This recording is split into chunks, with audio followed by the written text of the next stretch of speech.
Today she joins us to discuss the role of Marin, last of the Night Sisters. Please welcome Tina Ivlev!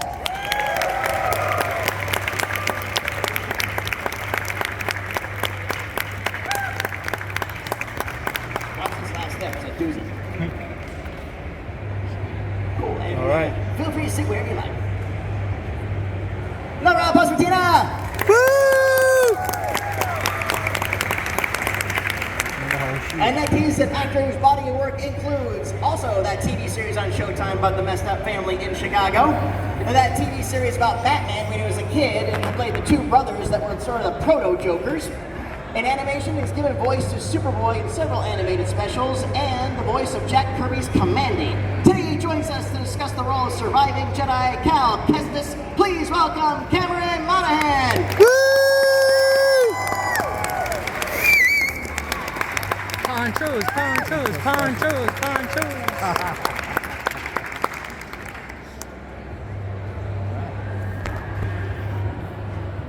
Hello guys, hi. Hello. Hi. Yeah, those are on your both door. Get yourselves comfortable. How you doing? Welcome to Ocala. Thank you very Thank much. you. Thanks for having me. How's it going, guys? Good. Yeah? All right. Welcome. Oh, absolutely, absolutely. So glad to have you all here. One thing first of all, I did get this out of the way. Thank you both for your participation in this amazing game series. I had to thank you both for your talents, your professionalism, and the performances you got, because this was not an easy gig, I imagine. None of these motion captures are. So I'd love to go back to the beginning. How did this begin for each of you? I'll take it. Sure. Yeah. So, it's probably about Yeah, the mic, yeah, sorry. Yeah. hello. There we go. There we go. Welcome back. So, it was probably about 2 years before the first game came out that I came on board, which, believe it or not, it was actually a pretty quick turnaround for these kinds of games. I got an audition for a high-profile project of some sort, and it was all like fake sides, dummy sides, and I knew pretty much immediately when I got it, I was like, I think this is for Star Wars. I'm pretty sure this is for Star Wars. It was like there was a dark witch and dark magic, and how dare you go and talk to this person. It's like, I think this is the dark side I think we're talking about here. So I went in for the audition. When I got in, we did it, went well, and they were like, hey, we just want to like see how well you move with this. And they handed me a lightsaber, and I was like, I knew it. I knew it. And yeah, so from there, met one more time with them, and then came in, and they brought us over to the studio, and just basically ran through the entirety of the game, got the script for the first time, read it. It was a huge book because video game scripts are just massive, and they had all this concept art for the different planets and the different characters and their outfits and everything already worked through. And they had the reveal of Darth Vader at the end of it, and it was just like a really wonderful experience. Lucasfilm are very prepared in how they put stuff together, and it's really amazing to see like so many talented artists and workmen all coming together to create these concepts. And it is a banding of hundreds of people, if not thousands of people, to do anything. So when you come on board, you understand the responsibility, but also it's really cool to see. Yeah, I mean, for me, it was just a standard audition. I didn't know what I was auditioning for. Same thing. It was just kind of like these sides where you have the characters, and I think my character, I still remember. I think my character was called Rose the Swamp Witch. That was the actual. And I was like, okay, a swamp witch. What is that? So I kind of went in, and I didn't know. And my husband was the one who was like, I think this is Star Wars. I think he figured it out. I was like, okay. But then at the callback was when I found out that it actually was Star Wars. And it's funny because I think a lot of other people didn't know. Like, I think from what I remember, Elizabeth Grosjean, who plays Trilla, she was like, I didn't even know it was Star Wars until the table read. Like, they didn't even tell her. So I don't know. So I found out at the callback. But yeah, same thing, you go in, you do it, and then you hope you hear back, and then you do, and it was amazing. And Yeah, so kind of just a standard procedure in terms of, except for all the secrecy, essentially. Very nice. What was it? Up front, did they say this was going to be a rig shoot? Yes, yeah. We always knew it was motion capture from the beginning. Or performance capture, I guess I should say. It's a misnomer to say motion capture, but you know. Yeah, we always knew from the beginning. I'd never done a video game before, and I'm not sure I'll ever do one again because I feel like it's just like such an amazing experience. I don't know if I would be able to top it. It's kind of like, it's pretty much the coolest thing you can do is become a Jedi. You know, I think the only thing cooler is Batman. Beyond that, you know, that's about it. So yeah, they kind of wanted to see everything just as an actor, you know, not as a specifically voice actor. And a lot of the process was similar to what it would be for like stage auditions, kind of you know, we did some improv and a lot of like movement work and that kind of stuff, which is sort of figuring out like, can this person just kind of like relax and be in their body and just be the character and not, you know, get too weirded out by the idea of just standing around in some empty space in a strange suit and having faith that one day it will look really, really, really cool, but for now you'll look like a dork and that's okay. Yeah, it's always funny whenever because you're in a suit and then you're just in this like large kind of sound stage area and you just use your imagination for everything. And it's always interesting for me, like the archive. Like I was like, oh, that's what it looks like. Like, oh, cool. Like, you know, because you have your own imagination of what it's gonna turn out to be. And yeah, so that's always a nice surprise, I think. What was it like? Was that the first time either had done performance capture? Yeah, it was. Okay. I think that's the first time for me as well. So, what was that learning curve to getting on into it, and what did you feel like from when you started to when you ended the first project? What did you feel like you had learned? The strangest thing about it is coming from a person who's worked primarily in film and television.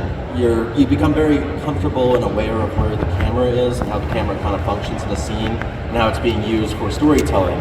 But what's strange about when you're working in like a completely digital space is the camera can be changed or moved at any time. So you get all of the data and information of your performance, and then they can always decide later to be like, you know what, we were moving a camera around here, but we're actually going to have it over here now. And generally, as a performer on film, you know the size of the frame and you kind of augment and modify your performance for the size of your frame. But with this, you could be in a close-up or you could be really wide and you never know what is when. So it helps to have like a lot of conversations on the set to be like, hey, what are you thinking about doing with this? And even if that's not ultimately what they decide to go with, it's good to at least have some sort of frame of reference so you're all kind of in agreement of what you're doing. And that's what I kind of learned along the process is you have to have a lot of these sort of conceptual conversations prior to doing the work that you wouldn't necessarily have to have if you were interacting in like a physical space, basically. Yeah, it's I would compare it to like theater in the round almost, but you're not really, it's not the same level of like a heightened performance. You're still kind of like acting for like, film or TV. Your performance is taken down, well, not necessarily in energy, but I think it's not quite as like heightened as like theater, for example, but I was going to say something about that, but now I forgot. But anyway, but basically, I would agree with that. It's essentially, I just like to trust in the process and just kind of, trust whatever's going to happen is going to happen with like camera and all that. But yeah, it's super important to have those conversations and ultimately, yeah, again, you don't know, they're like, oh, okay, that's going to be like a two shot or like a whatever, so you're always kind of having some surprises, I think, in the end, but yeah, I think that's probably the same for me. How long was the first game, the shoot? I think we shot it over the course of about a year, right? I think so, yeah. But after the performance capture, then you go in and so you go into a booth and you do voiceover dialogue for all like the in-game stuff basically, and there's just like kind of endless conversations of all the different permutations of you could go over to this corner and talk to this woman at this time versus this time, and you want to have a lot of variation for like all of the what they call systemic dialogue, meaning you push a button and so happens, and you have something to kind of go along with it, and that requires a fair amount of kind of just grinding it out in a booth. And it's sort of difficult. I felt that was probably the biggest challenge, and it is such a compliment to VO artists. I think that it's such an underrated art. To have these, you get just literally these 1,000-page documents of just line after line after line of the same thing. Thanks, BD. Good job, BD. Well done, BD. Most of them don't even make it into the final product is the other thing too. So it's sort of you to be able to have the wherewithal and drive and presence to make each one sound like it's the very first time you're saying it and not sound like you're reading it off of a list is really it's an art, and something that definitely had to be learned over the process for the first few months of doing it for the game. Kevin Conroy often talked about how yes, absolutely. He told me like the first time it would take me 2 days and 3-hour sessions to do an episode of Batman. It took me 9 months, 5 hours a day, 5 days a week to do the first Arkham game. Sure. So yeah, and again, it's that dialogue that you can get mired in. The Call of Duty guys always talk about. Yeah, it's like, oh, it's behind the tank, it's behind the Jeep, it's behind the cat, it's behind on. But this is the level that the narration and the choices and everything on else. That's what makes these things so miraculous. Right. It's in the solitude, and yeah, you can play the game 10 times in a row, and it's going to be an extremely different experience. Yeah. Absolutely. What was your big take on that during that whole period? During the period of the either a dialogue or what was the biggest challenge you played? I think the voiceover booth was probably the hardest for me. I think because it's like you don't get that much time, so you just get these lines coming at you, and you have to go through them pretty quickly. And you have like, a few takes you can do, but I think like, you don't really have the luxury of like, oh, let's think about this, or like, you can talk about it for sure, but I think just the quickness of that, and then you can kind of like your head spinning at the end of the day. But I think that's probably the biggest challenge for me. I do remember specifically for the first game, there was an interesting when they saw with your performance, Tina, in the first, like they saw how strong the character was, and I remember we went back and we did multiple like permutations and different versions of like a lot of the interactions that Cal and Marin had, because it was so important for us to find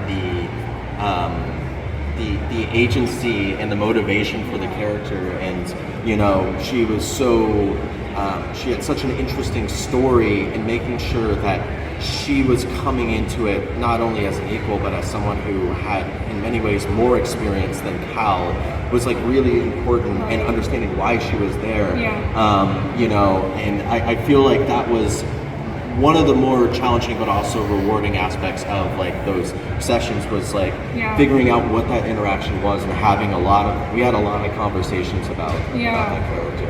Right, and that's the thing too, is like in a voiceover booth, it's just you. Like we don't get to act together, so there's also that. But yeah, for sure. I think you also kind of find, you find levels in the character. Like for the second game, I think in VO, it was interesting. I think I wanted to try iterations of like having her be softer at times, not be so hard in certain areas, but I think just finding that and playing around with it, and you just trust and see how it all kind of comes together at the end. But during the performance capture, though, you were able to interact with each other and everything. As challenging as that is to do that scene, it's one thing to wear the suit, but it's something else to act against somebody that's just staying at that point. I can't imagine that too. But went to work with some wonderful actors. We have a thing. They call it like locking horns because it's like you're like two bucks that are fighting with each other. You have like a camera mounted on a stick, so if you get close, you can like hook your like cameras together. And, and the suits are all covered in Velcro too. So every time you like pat someone on the back, your like hand is getting stuck to them. It's definitely it takes some getting used to for sure. Absolutely. But what a cast.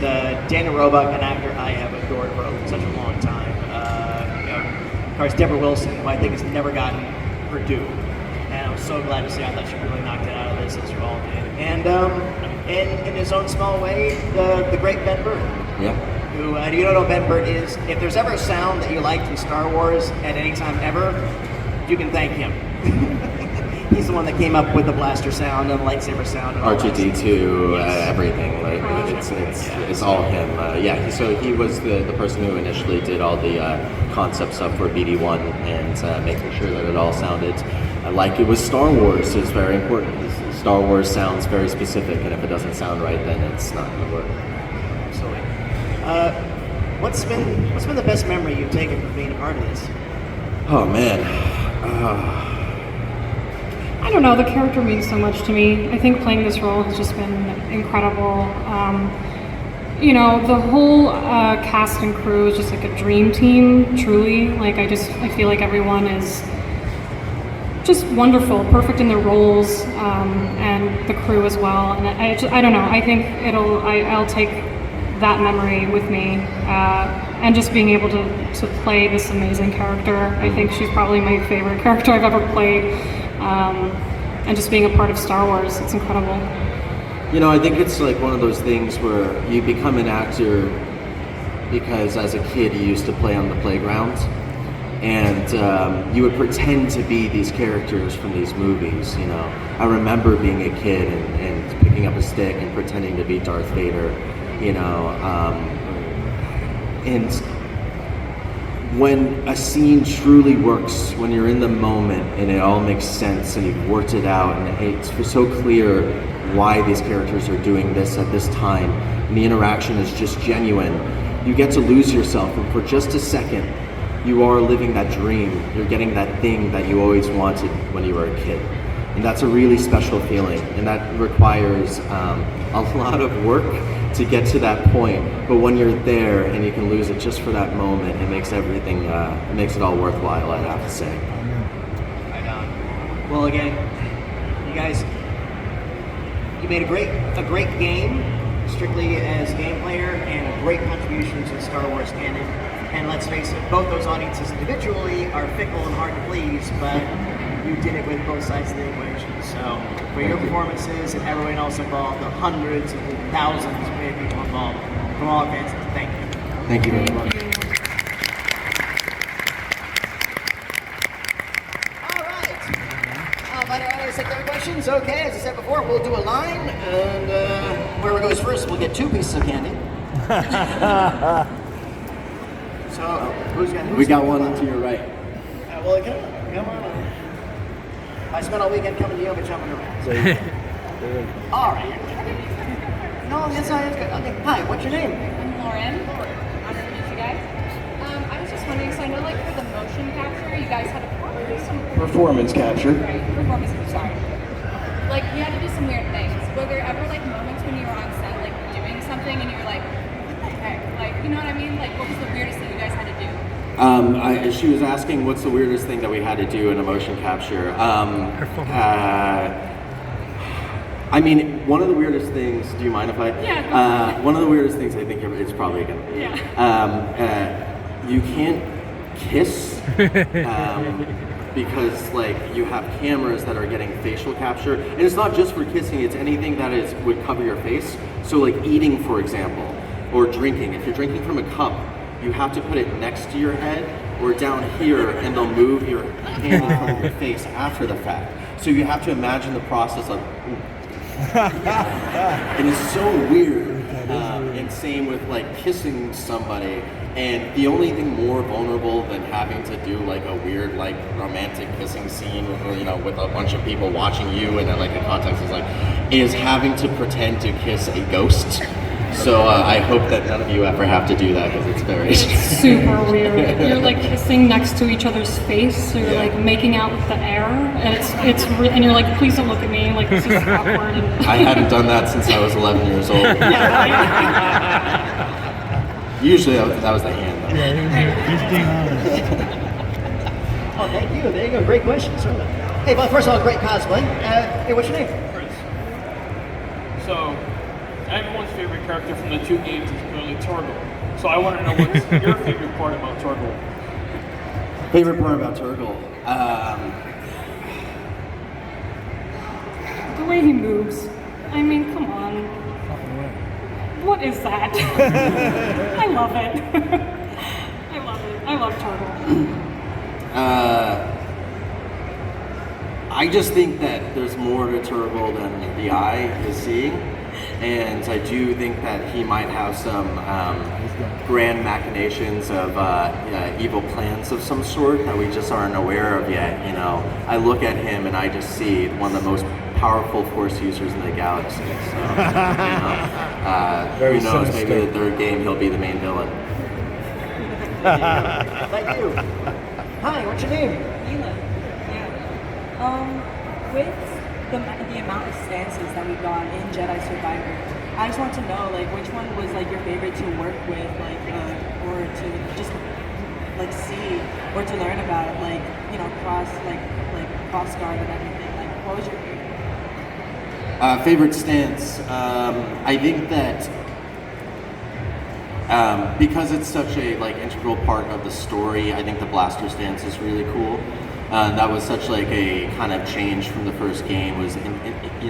We wanted it to really have a Western feel. That was something that was from very early on, was kind of getting those Western references in there and kind of having it feel like a little bit more of a cowboy man with no name kind of thing. So, being able to integrate that into gameplay was really nice because that concept is introduced in story through the cutscene with Bode, and then it kind of gets, folded into the gameplay afterwards. So I thought that was just a really well done concept to the design kind of thing, I mean, I'm getting through it, but I think dual stance, I think that's my favorite. Yeah. Yeah, it's the easiest for me for some reason, but yeah, so. What's yours? Dual stance for sure. Right on.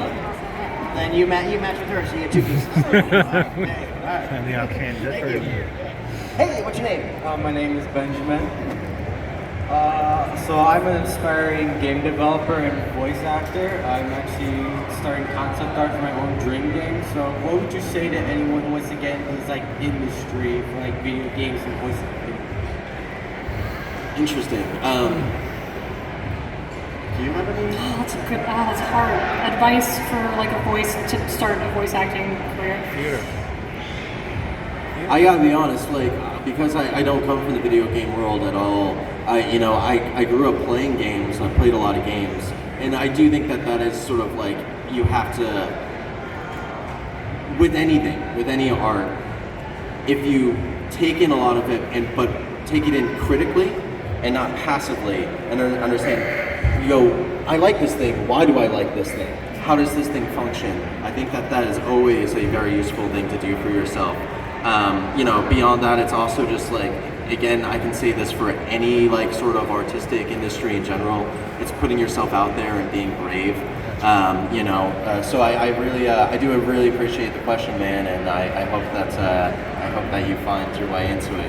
I stumbled my way ass backwards into it, so I hope that you can figure that out too. And I'm wishing you luck, man.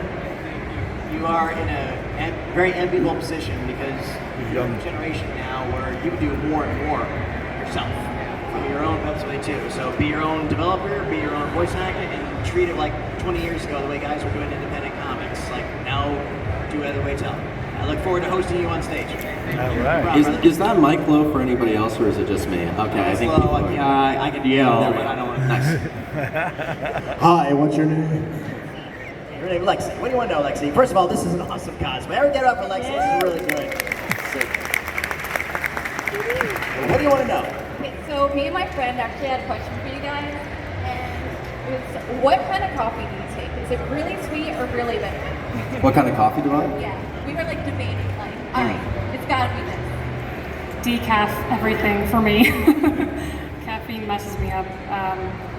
Lattes. I love vanilla lattes. Yeah, cool. Uno espresso doppio, no sucro. You know, I like that dark Italian, espresso. That's my thing for sure. Yeah. Nice. Really good cigar. Medium roast with See what I shot mean? raspberry syrup. You got it. Hi, what's your name? Perfect world. If you weren't scheduled for a convention this weekend, what hobby would you be engaged in your free time? Not having to worry about a care in the world. I mean, the first thing I'm actually going to Disney World after. So maybe this is where we're at. Yeah, I mean, I just like to hang out. I'm kind of a homebody. Yeah. I guess I'm kind of the opposite in the sense I tend to kind of travel for leisure. I find that that's been something that, having the ability to be able to do that as of late, because right now we're on strike and, I'm honoring the strike. It means that nobody's working. So I just been sort of taking the opportunity to go and sort of travel the world. So for the last couple of years, I haven't been necessarily in the United States. So I've been like trying to learn about just different places and people and meet people. And it's really cool. Like within the States or within any country, like people are really interesting.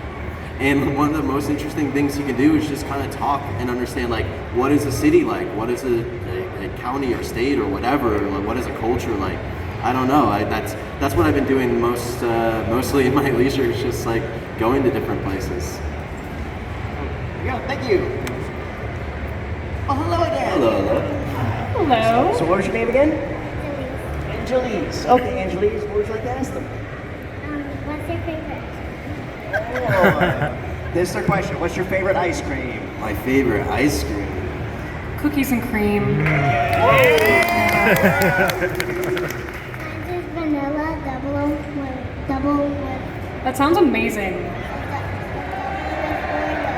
Oh, I think I want some of that right now. I want that right now. That sounds really good. I'm chocolate chip cookie dough. Cool. Well, there you go. All right. Nice to we'll meet see you. Next one. Hey, what's your name? I was wondering if there was a difference in the technology and the process from the first mocap from the first game to the second game. Was there a difference in technology between the first and the second? I feel that with every year, literally every year, there's such a huge improvement in the way that eyes are captured. And performances all really do rely in the eyes. And now it's finally getting to the point, especially, when you see stuff like the most recent Avatar is a really good example of the eyes are photoreal and truly expressive. And I think that that's what you need to really get a performance across. If the eyes work, the performance can be really naturalistic, and you can kind of like pull back from having to do more.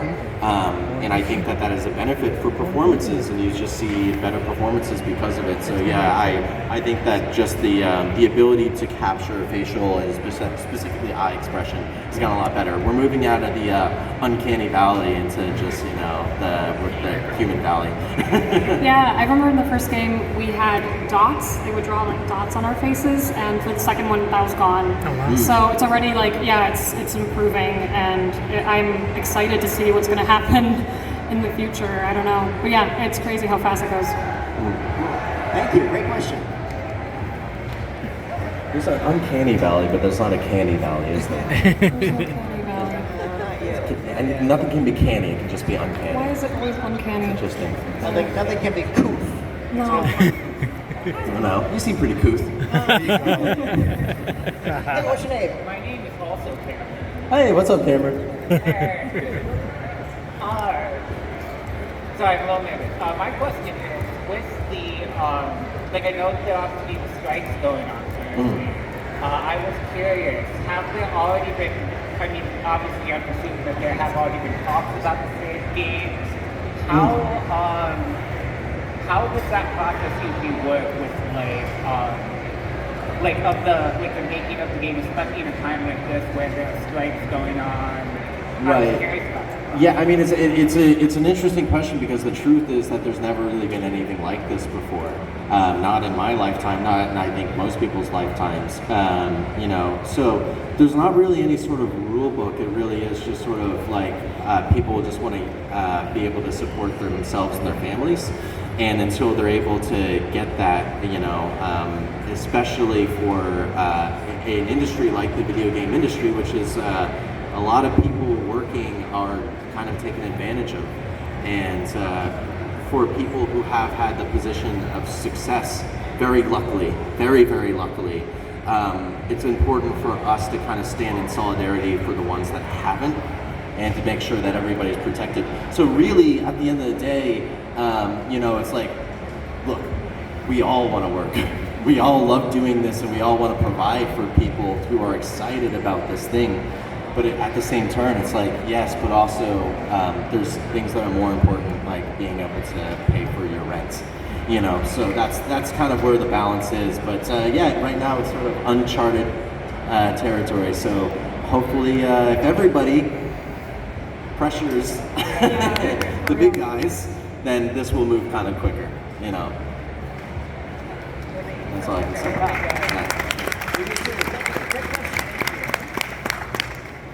Hi, what's your name?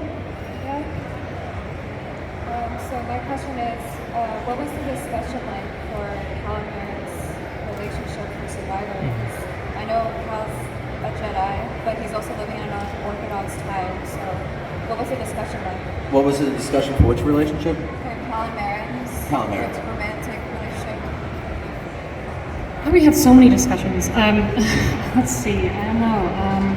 So is it like specifically the second game? Is that? Or like the romance in the second game? Yeah, I mean, I think, I don't know. I mean, it was handled really delicately. I think we just. Do you have anything to say? Yeah, no. I mean, I definitely. It was interesting for all of the character relationships.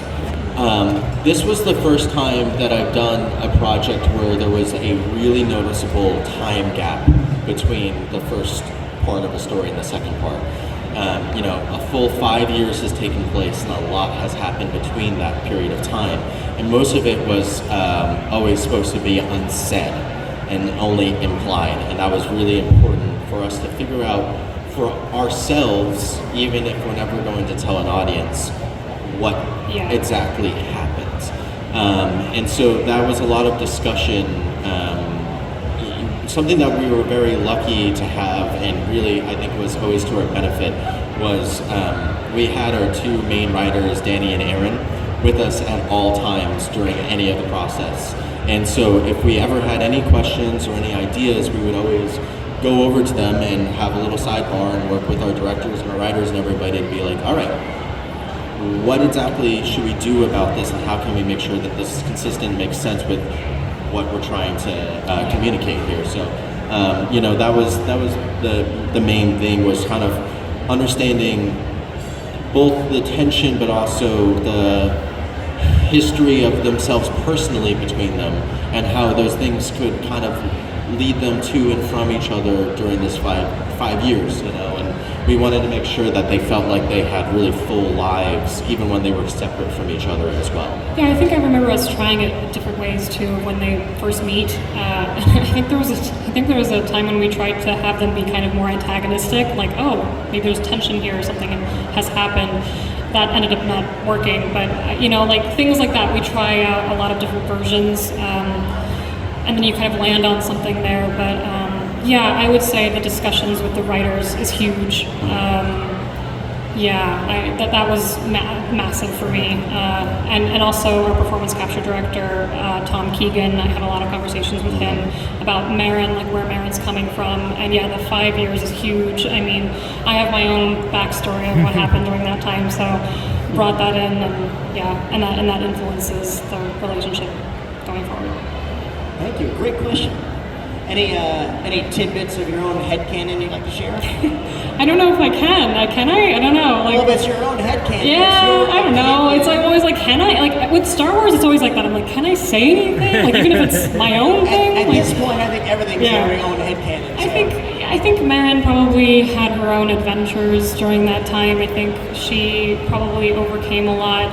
There was a mention in the second game that she went home, and I think she probably did. I think when you're lost, you kind of tend to go home, and I think she, you know, the team splitting up, and I believe there was probably some inkling of a relationship with the two characters. So I think that weighed heavy on her leaving, and.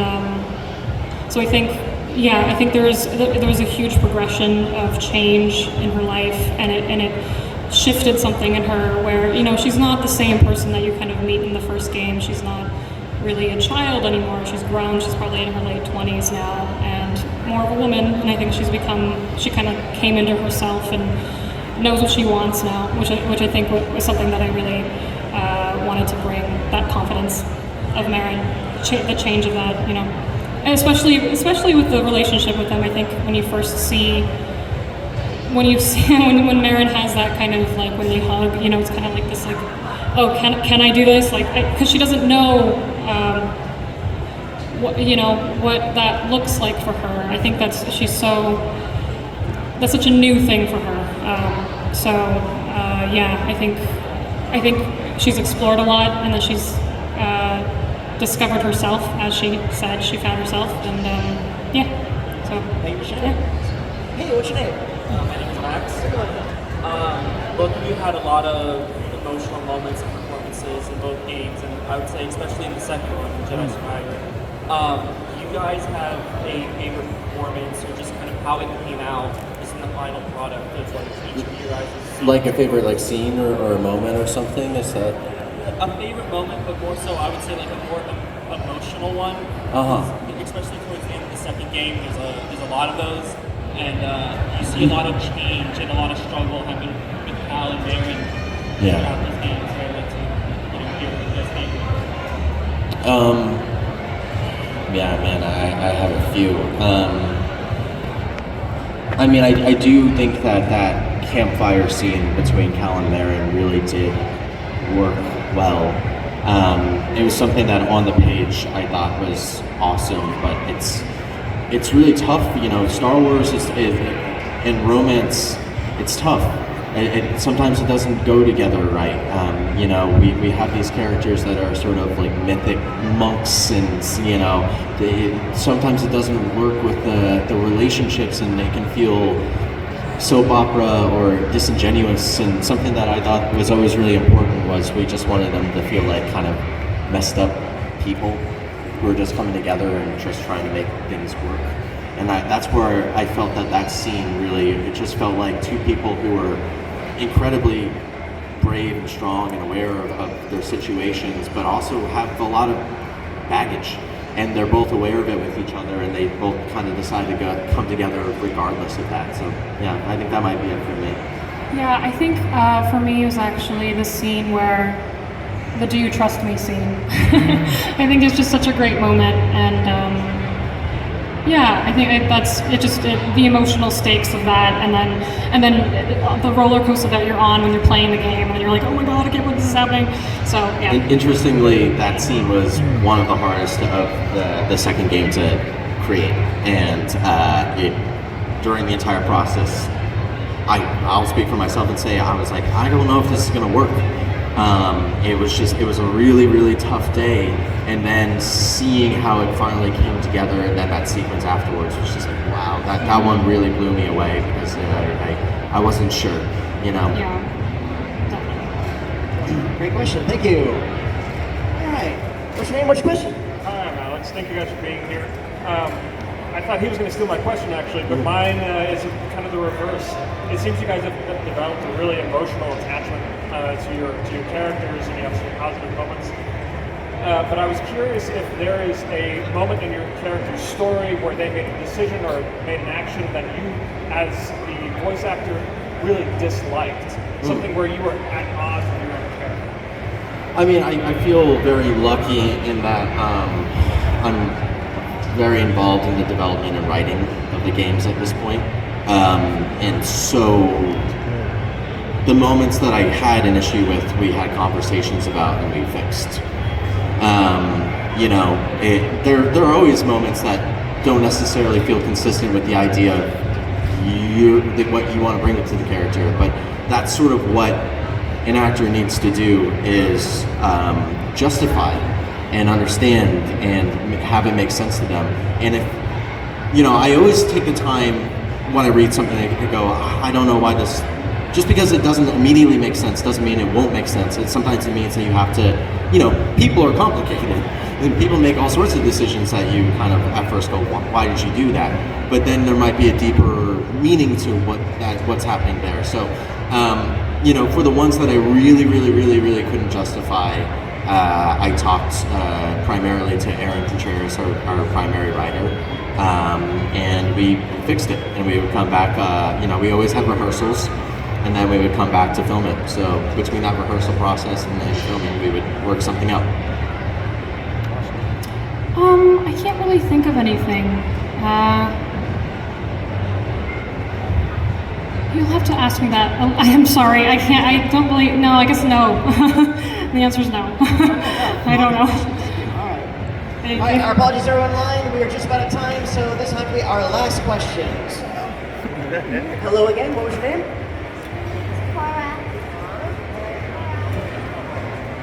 Cora.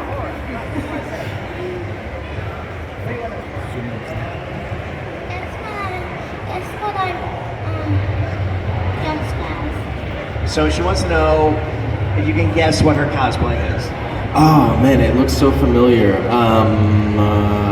Is it Demon Hunter or Close. You're warm. Hunter? I know it's anime, but I can't You're remember. right in the first part. It's Demon something. Demon Slayer. Slayer. Yes, Demon Slayer.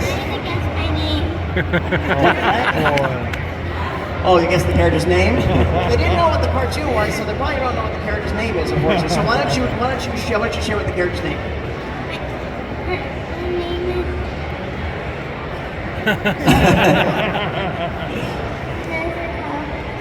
Yeah, Nezuko, right. Nezuko, And okay, cool. why does she have to wear this in the cartoon? No, okay, well then we'll find out. We'll all find this out together and you just made us into fans. All right, round of applause for Cora!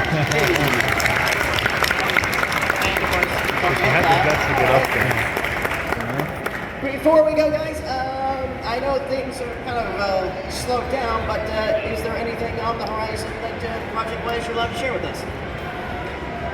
I'm going to be in Call of Duty soon, so that's really exciting. Really cool character. I can't say anything though. Sorry. We're working on the third, and we're in the process of doing it right now. So you know, that's a big undertaking, and it's been some conversations so far. But you know, hopefully when all things are said and done, we'll be able to go in and make something really cool for you guys again. Comic-Con 2023, this was the Galaxy Star Wars Jedi, and that was our time. But before we go, we'd like to invite everybody to come towards the stage. We'd like to take a picture of all of you and our amazing guests. You want to do that? Yeah.